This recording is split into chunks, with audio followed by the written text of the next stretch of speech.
Okay, this is like the mother of all Doppler shift problems, right? We've got a bat, okay, and here's a little moth, okay, and the waves that first off, the bat is moving this way, right? The bat's moving 17 meters per second, right? Okay, and then the moth is flying, is approaching a moth flying toward the bat, right? So the bat is flying this way at 7 meters per second. Okay, now a chain of events is going to happen here. First off, the waves in front of this thing are going to be moving source to a higher frequency, right? Then this guy, this moth, in order for the waves to reflect off of it, what reflects off of it is moving observer, and it's a higher frequency, right? Okay. Now, once they reflect, then the moth actually becomes a moving source, and again, the frequency is going to be a little bit higher, right? The frequency is going to go up. Okay. And then, of course, those waves, once they're reflected from the bat, it's going to be another moving observer by the bat, right? These are by the moth. These are by the bat, okay?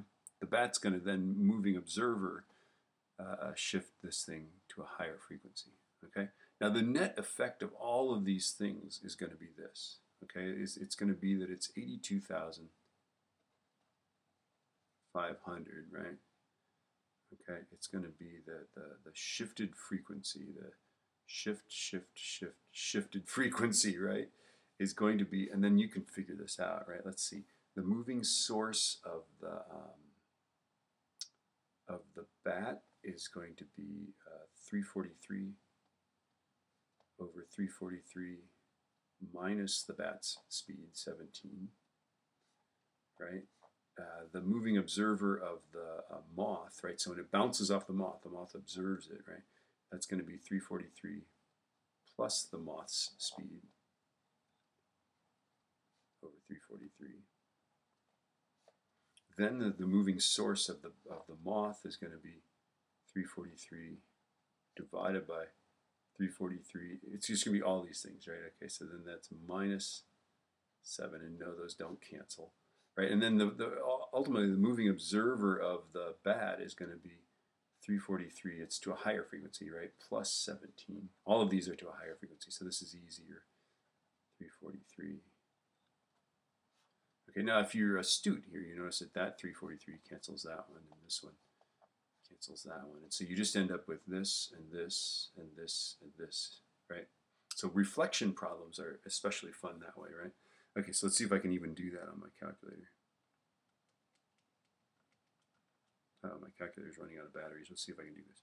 Parentheses, 343 plus 7 times parentheses 343 plus 17 divided by parentheses. And now I got to go 343 minus 17. And then I would also have to divide by 343 minus 7 in parentheses.